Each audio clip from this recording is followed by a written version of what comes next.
Nanirahan si Isaac sa Gerar.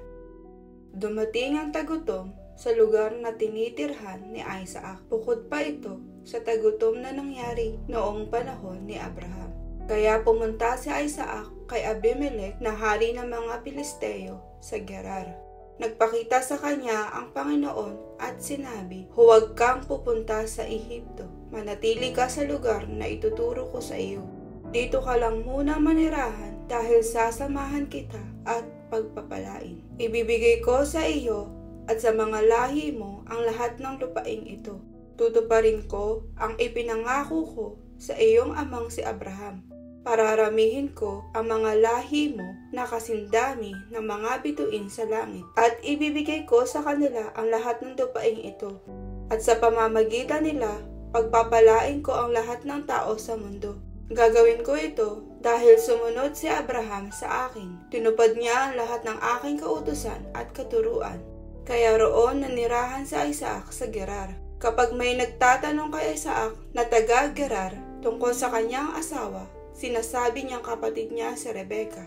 Maganda si Rebecca, kaya natatakot siyang sabihing asawa niya ito dahil baka siya ipatayin nila para makuha si Rebecca. Matagal-tagal na ang pananatili ni Isaac doon sa Gerar. At isang araw, nagkataon na dumungaw sa bintana si Abimelech na hari ng mga Pilisteo at nakita niyang naglalambingan sina Isaac at Rebecca. Kaya ipinatawag niya si Isaac at sinabi, "Asawa mo pala siya? Bakit sinabi mo na kapatid mo siya?" Sumagot si Isaac, "Natatakot po kasi ako na baka patayin ninyo ako dahil sa kanya." Sinabi ni Abimelech, "Hindi mabuti ang ginawa mo sa amin. Kung nangyaring ang isa sa tauhan ko'y sumiping sa kanya, ikaw ang magiging dahilan ng pagkakasala namin." Binalaan agad ni Abimelech ang lahat ng tao. Sinabi niya, ang sinumang gagawa ng masama sa lalaking ito o sa asawa niya ay papatayin.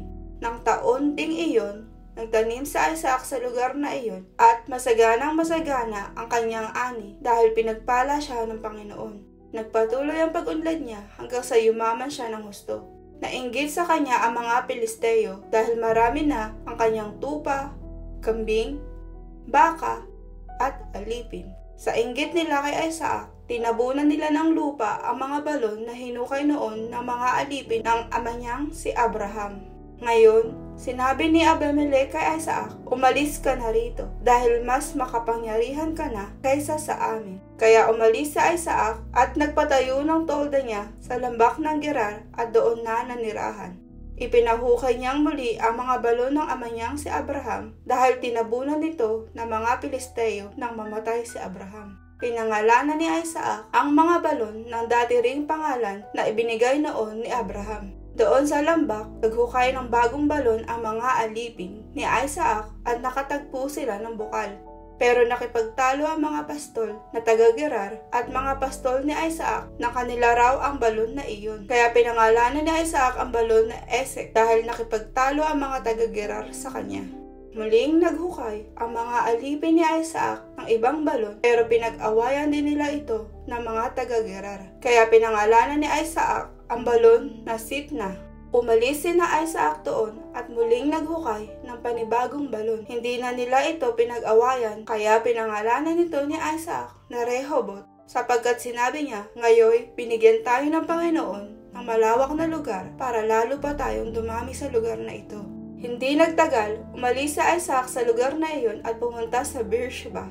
Nang gabing dumating siya, nagpakita sa kanya ang Panginoon at sinabi, "Ako ang Diyos ng iyong ama na si Abraham. Huwag kang matakot dahil kasama mo ako. Pagpapalain kita at bibigyan ng maraming lahi dahil kay Abraham na aking lingkod." Kaya gumawa ng altar si Isaac at sumamba sa Panginoon. Nagpatayo siya ng tolda sa lugar na iyon at nagpahukay ng balon sa kanyang mga alipin. Ang kasunduan ni Isaac at Abimelech. Pumunta si Abimelech kay Isaac mula sa Gerar kasama si Ahuzat na tagapayo niya at si Pikol na pinuno ng kanyang mga sundalo. Nagtanong si Isaac sa kanila, "Bakit kayo pumunta rito? Hindi ba't galit kayo sa akin kaya pinaalis niyo ako sa lugar ninyo?" Sumagot sila, "Napatunayan namin na ang Panginoon ay kasama mo. Kaya naisip namin na dapat tayong gumawa ng kasunduan na may panata. Ipangako mo sa amin na hindi mo kami gagawa ng masama dahil hindi ka rin namin ginawa ng masama nang naroon ka pa sa amin. Inaruga ka namin ng mabuti at pinaalis ka namin ng matiwasay. Ngayon, naway pagpalain ka pa ng Panginoon. Kaya nagpahanda sa Isaac para sa kanila at nagsikain sila at nag-inuman. Kinabukasan, maaga silang nanumpa sa isa't isa. Pagkatapos, naghiwalay sila ng matiwasay. Sa araw ding iyon, dumating ang mga alipin ni Isaac at ibinalita sa kanya na may tubig ang balong hinukay nila. Pinangalanan ni Isaac ang balon na iyon na Sheba. Kaya hanggang ngayon, ang lugar na iyon ay tinatawag na Beersheba. Nag-asawa si Esau nang hindi nila kalahi. Nang 40 taong gulang na si Esau, napangasawa niya si Judith na anak ni Biri na Hiteo. Naging asawa rin niya si Basimat na anak ni Elon na Hiteo rin.